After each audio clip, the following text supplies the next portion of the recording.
Hey folks, I think it's time in the offseason where we're ready to start making some tier lists in the LCK. Most of the rosters are complete at this point, top of the table and middle of the table especially. We have some bottom of the table rosters here who are missing a couple members, DN Freaks and DRX notably, but I think we can proceed as is. So, starting off with BNK Fear X. I feel like last year I was really impressed by the team as a whole. I think they had strong cohesion. They were very aggressive, and they clearly have a star player in the bottom lane with Diablo. So last year I had them probably low B tier by the end of the year, and I think that their roster change here can only be an upgrade. They brought in Daystar as their new mid laner. I guess he's sharing time with Vikla, as implied here. I think it's difficult to be as bad as Vikla was last year, unfortunately. But looking at some of his stats here, we take a look at his, take a look at his match history here. It looks like he has some flippy games, some games where he goes kind of high deaths, but he also has a spark of carry potential here. There's like 10-1 and 16 game, 11-1 and 8, 9-2 and 8. It looks like he can at least take the game into his hands, which is good. I think Diablo probably has similar games where he dies quite a bit, so I'm not going to hold that too against him. I don't expect him to be obviously such a prodigy like Diablo has been, but I think it's difficult to be a bad replacement for Vikla at this point in his career. So I think it's pretty likely that this will be a B tier team. I'm shocked that Diablo didn't try to get poached over the offseason. I guess he's still under contract. But he would have been quite a force, honestly, in this ADC offseason, even with Viper going to LPL. I think it's very likely that something like a KT Rolster or maybe even Hololive would have been interested in Diablo had he been available.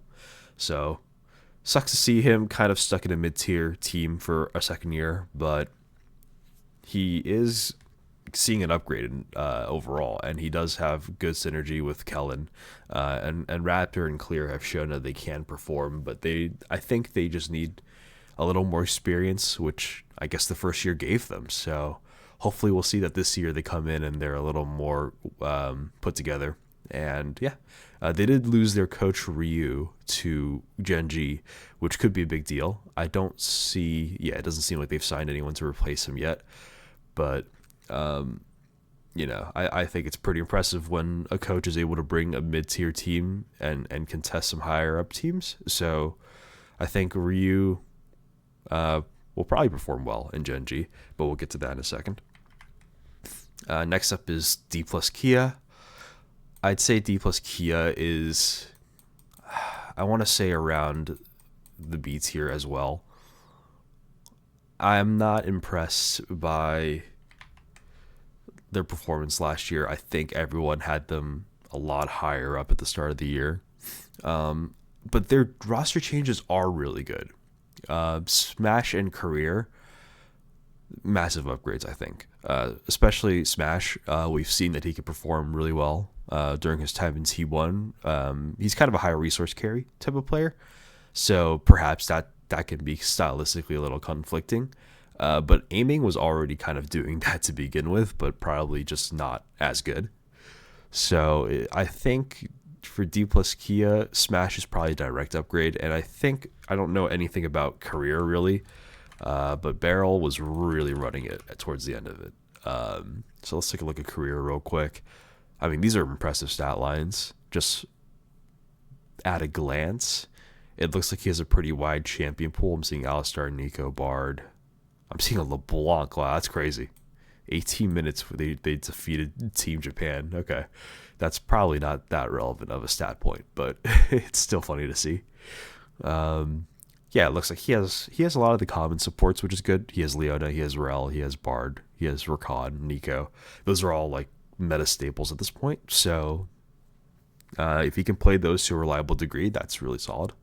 So I think overall DK has seen an upgrade. The fact that they kept CV Max though is kind of unfortunate.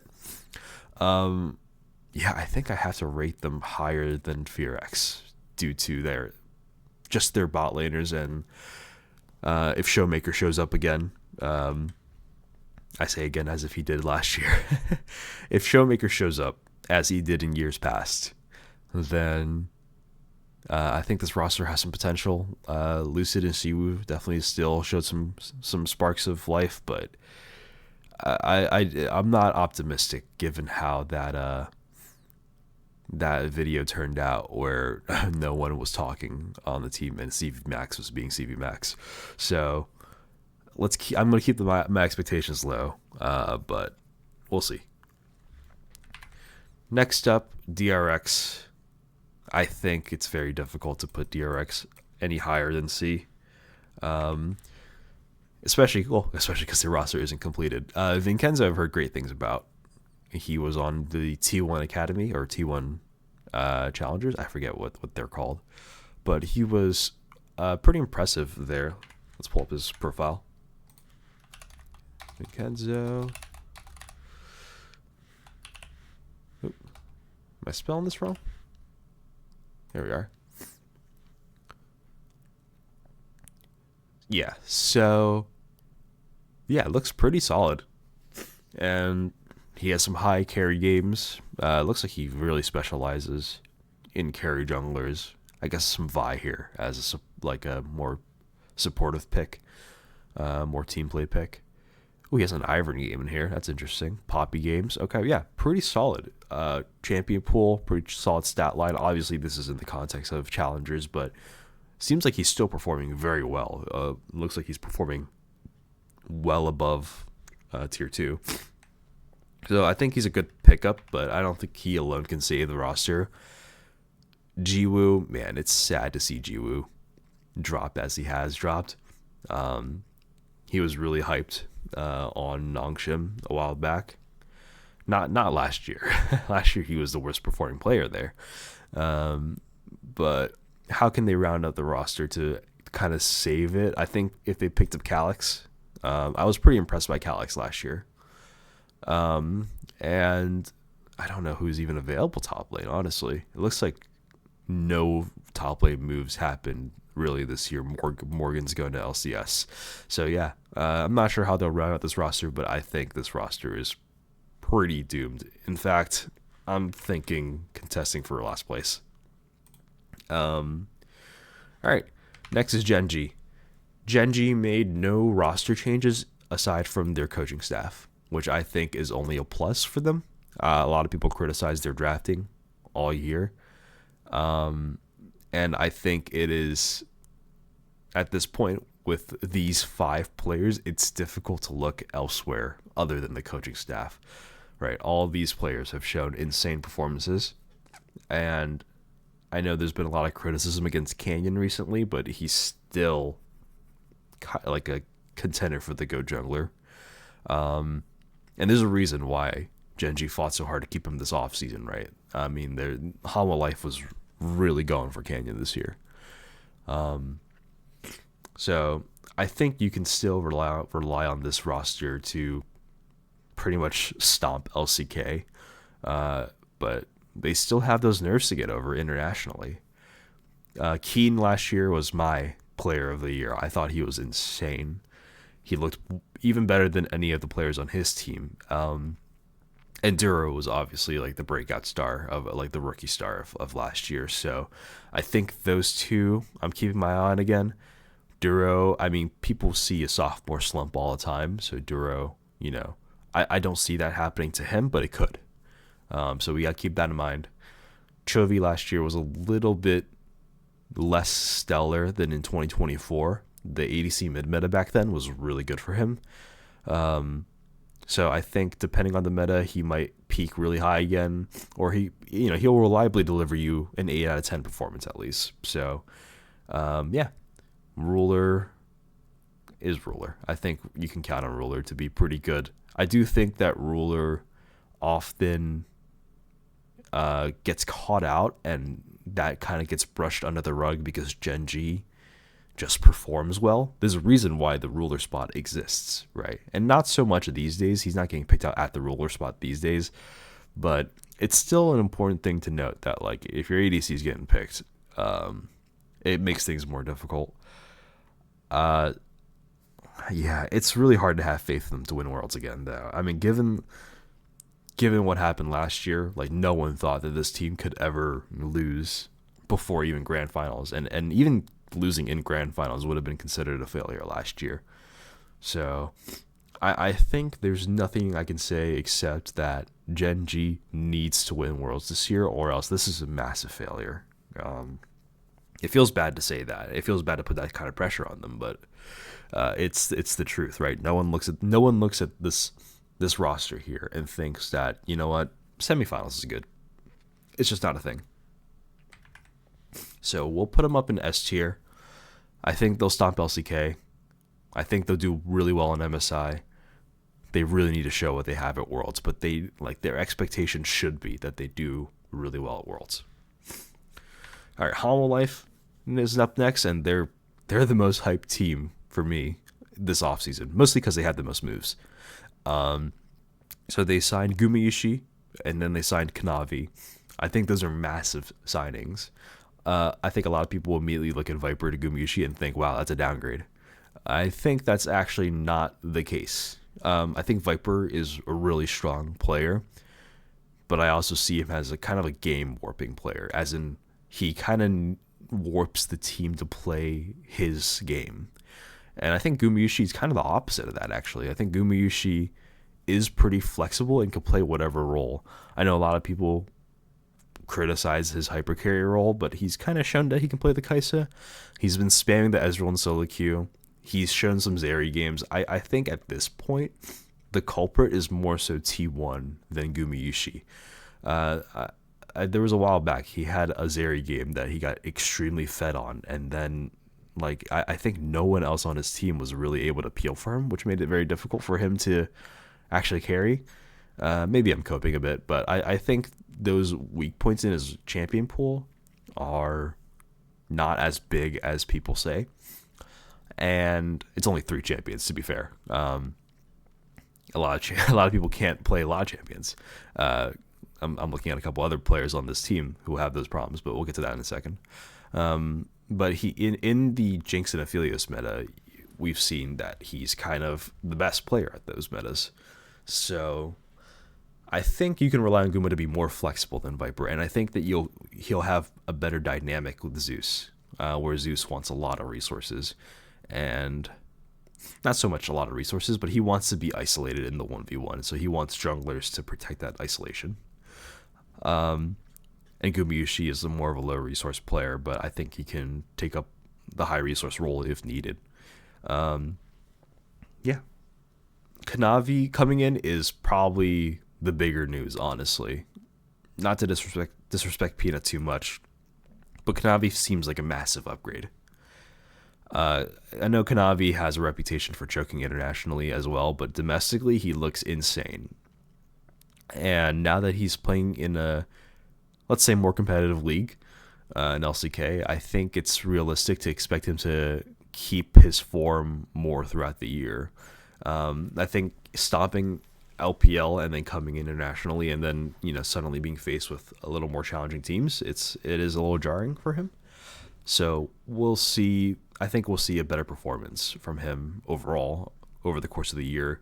I kind of expect him to come in and honestly be best jungler immediately, right? Because who is really contesting him? It's going to be Canyon and it's going to be Owner. And Canyon, I kind of glossed over this during the Gen.G segment, but I think Canyon is wasted on Gen.G in the sense that they're a very good team overall, and it's not like these are bad players to surround Canyon with, but I think stylistically Canyon has just slotted into Gen.G and filled Peanut's former role, which is not what I want from Canyon. So that's who's contesting Kanavi and Owner. And obviously Owner is an insane player, but Owner does have his highs and lows. T1 as a whole has their highs and lows. So I think there's a good chance, and Cuz, of course. Cuz had an insane performance over Worlds, but I don't think KT is going to be as strong of a contender coming back. But we'll get to that in a second. Kanavi should be the best jungler pretty much immediately, I think. So I have them ranked second. I think that they are solid contenders. Do I put them in low S tier? I think there's enough question marks in how they'll synergize. I think there's enough question marks in how Zeka and Delight will perform that we should keep them in A tier. Right, Zeka and Delight and Fearless have looked kind of goofy. Zeka has always been known as kind of like a melee merchant, a bit of a bright lights merchant, but he has performed on some mages as well. Even in 2022, he was great on the Azir. He's shown some good Ari games. He's shown some good Talia games. I think it's more about finding his form than it is about massively expanding his champion pool. I think as long as he performs on his core picks, it should be fine. But I think he needs to really lock in.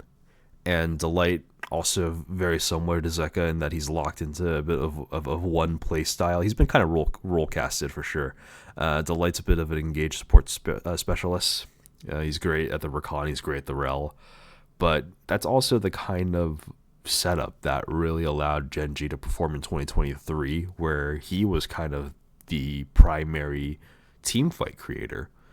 So I think that him creating space for Guma and Zeus and Zeka, I think it could work out as long as he, I guess, expands his pool a little bit. I mean, towards the end of the year, Bard and Nico became the big thing. I think if he gets good at just those two, it really makes things easier on the team.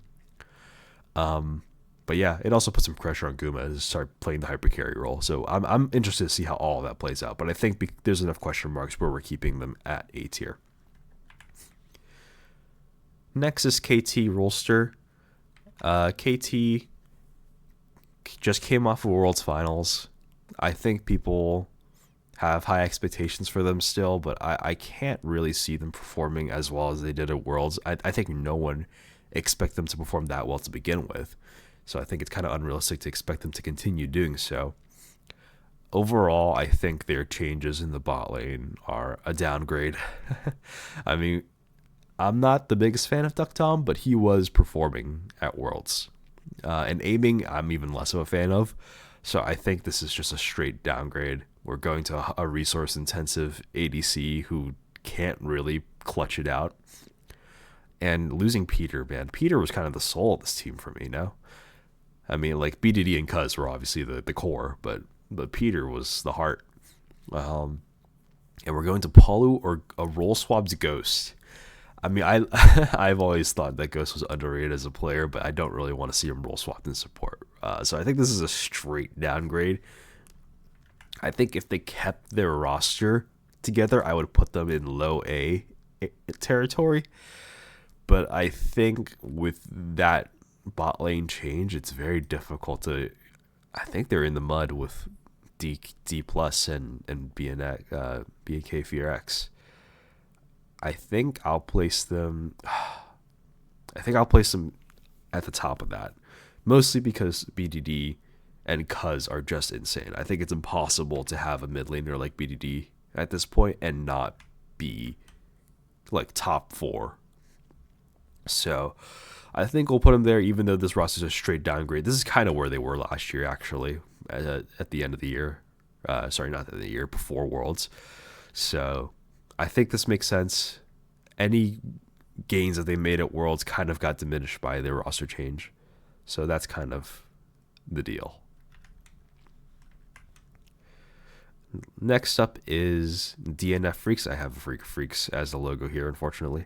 But DN Freaks, this is actually a pretty decent roster, I think.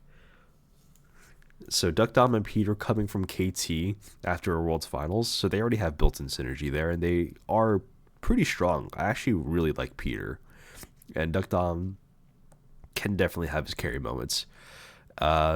Bulldog, the closer, is a straight upgrade to me. I think closer is really underrated. I almost feel like he's a bit wasted in LCK because he just isn't really good enough to crack into the top 5 teams, but he's really good. I think if Zeka or Showmaker have another down year, closer really has a chance to join those teams. but I almost wanted him to join like a high tier LCS or a high tier LEC team this year, just so he can actually have a chance at Worlds and really perform. I think he could really have close to like a Kana type of story where he goes to LEC and just immediately stops the region, and then he really shows that he can perform there. Um, yeah, I actually think that was a move that I would have wanted to see this year rather than Kyehu going to KC. I would have loved to see Closer there. I think that would have been an insane roster to drop into EU. Their jungler is still unknown, but who's even available? Like Kroko, I think. So I think overall, this team definitely got an upgrade, but I don't think that they're contesting like Furex. I mean, they could. Dudu was a bit washed last year, but he's still pretty good.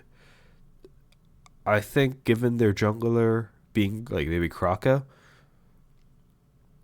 maybe Gideon. No, Gideon. Sorry, Gideon's in bro. Excuse me. Yeah, I think they're right below Furex. Next up is Nongshim. Uh, let's see. I think that overall, it's difficult to say if they upgrade or not. Honestly, um, Sponge is probably just straight up better than Gideon. Not that I really am that familiar with either player. Honestly, I've seen Gideon punch up a bit last year, so I think that was kind of impressive. Um, but yeah, Nongshim really started to go on some loss streaks. Wow. Yeah. I don't know. You know what? I'm gonna take that back. I don't know if this is an upgrade or not. It's difficult for me to say. I've seen that a lot of people are high on Sponge, relative to the teams that he's placed on, at least that they think that he's pretty good. So I can't really say. This could just be a side grade. Calyx to Scout, I'm not that psyched on. I mean, like just by name value, you would think that Scout is an insane upgrade, but Scout really shit the bed last year. He was not impressive whatsoever. And I think that he kind of took a minimum salary, as that's what I heard. The rumors were that he didn't really get paid much to come to Nongshim, so I think a lot of people feel the same way behind the scenes, that us fans feel about Scout, which is a really sad way to see his legacy go. But I think it's really unfortunate to lose Calyx like this. I think he's not necessarily a young talent at this point. Let's take a look. I don't think this is the right one. Nope. I didn't realize there were multiple Calyxes.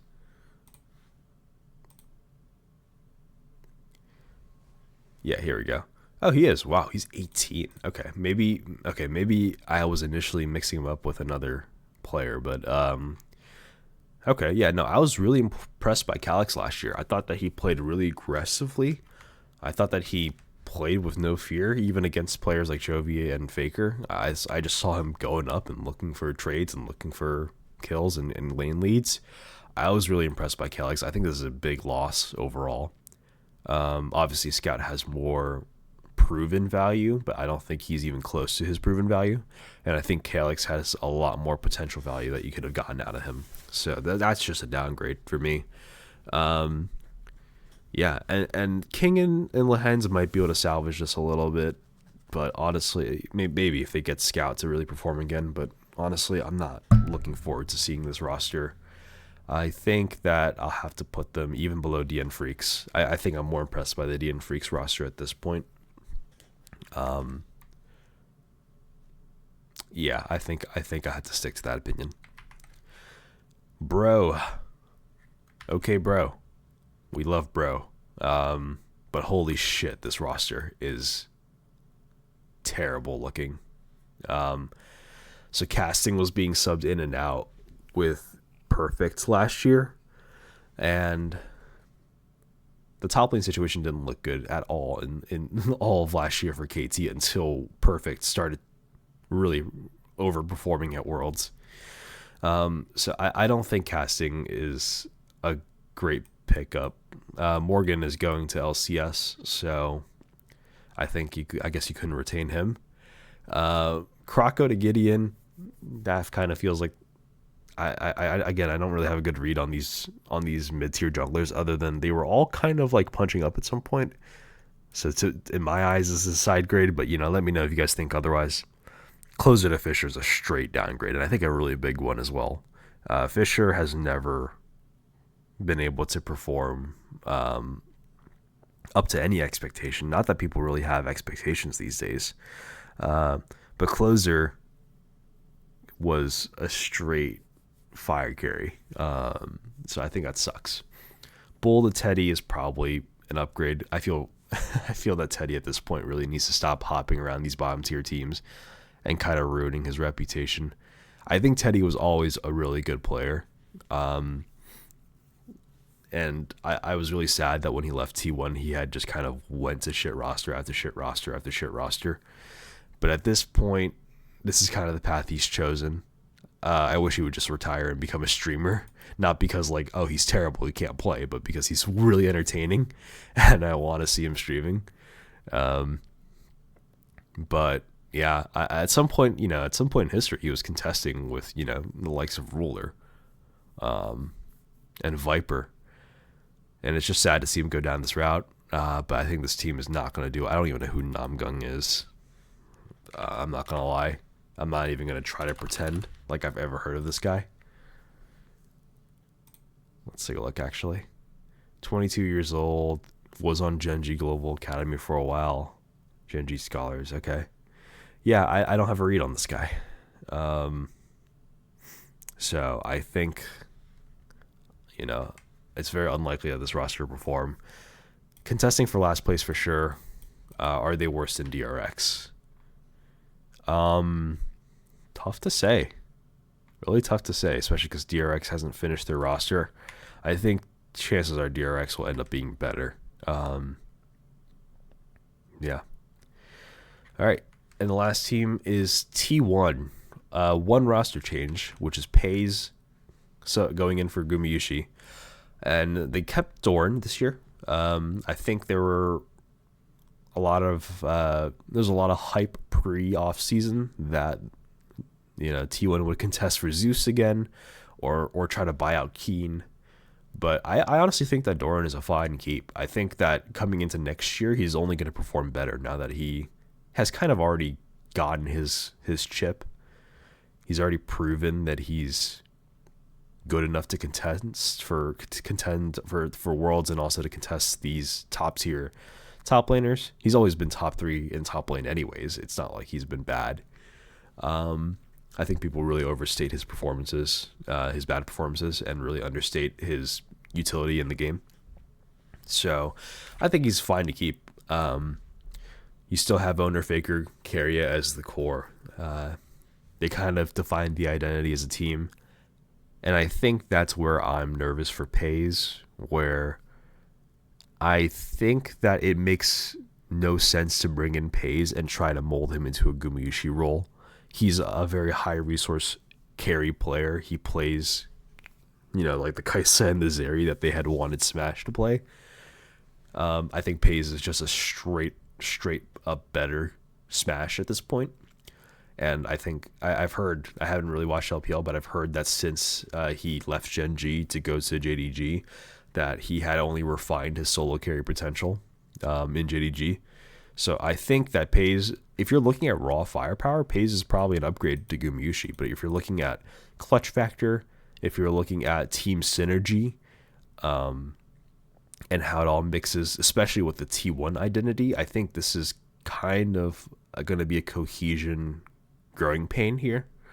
They had spent all of last year turning Doran into a bit of a carry player, like how Zeus used to be. Not like Zeus, but kind of the same genre where they would dive in. Honestly, Doran would dive in more alongside Owner and Faker and Carrier and just really cause havoc in a team fight. So that's why Doran became such a menace on the Mbessa and the Gwen. And it feels like they're taking a step back to the beginning of last year, where they put in Smash and they said, hey, Doran, you're on Scion duty. And then we're going to put Keria on like a Leona or something and stand next to Smash all game. And then Smash is just going to get 14 kills. And that's how we're going to win the game every game. I think that sort of game plan will work with Pays a lot better, even because Pays is just insanely cracked. But I think that sort of play style really limits what Keria is able to do as a player. I mean, you don't pick Keria as a player to play like traditional supports just to sit next to his ADC and like kind of let him be the star. That's not really who Keria is. So this feels like a bit strange. Owner will still create space in team fights. He's always been insane at that, especially with the Xin Zhao. But he's never been one to look behind him and see what's going on with his ADC. So that could be a growing pain as well. Now Owner has to start looking towards his backline a little bit. And Doran might be put back on tank duty. And then Pays might still have to, even after all that, Pays might still have to learn how to play with a lot less peel than he's used to. Which, hey, maybe he got enough of that in Gen.G where he's fine. But yeah, we'll see. I think there's a lot of cohesion growing pains here with T1, but I do overall really like Pays as a player. And I think that with these four players, Doran, Owner, Faker, and Keria coming back again, I don't think that they can do that badly. I'm more concerned about the coaching staff. I think the coaching staff has proven time and again that they're very bad at identifying what the win conditions are for this T1 roster. So I think the combination of this team identity and cohesion growing pain alongside this coaching staff, who I don't have a lot of faith in to handle this growing pain very well, I think that's all very concerning. But I'm still very excited to see how it all goes. I think I have to rank them a little bit below HLE at this point. It's actually very difficult to say because they come in with the initial synergy right away, but they do have low lows, and T1 have shown that they can definitely underperform as well. And I think that this Homolife roster probably won't be worse than third, and I don't think they'll have as low of lows. So I feel like it's more easy to count on Homolife to perform than T1 to perform, especially right off the bat. So I think that's going to do it for me. Yeah. All right. So, yep, this is the final roster. Let me know what you guys think down in the comments. Please leave a like. I'm really just trying out this making video stuff as a hobby. But I'm really enjoying it. I really liked the feedback I got from you guys on the previous video. So yeah, please let me know what you guys think about this tier list. Let you guys know what you think about these rosters as a whole. And yeah, I'll see you guys next time.